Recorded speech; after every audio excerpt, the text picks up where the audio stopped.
Vallahi öyle bir saçmalık mı var ya? İlk defa sizden bir şey diyorum arkadaşlar. Daha yeni verdim. Hadi Edirne benim.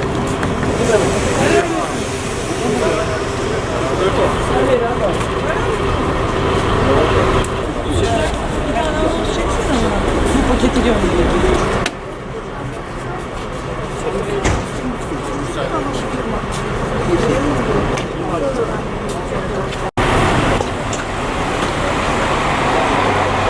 Yunanistan قريب قال لك وين بلاصه شوية مفقورة شوية الفول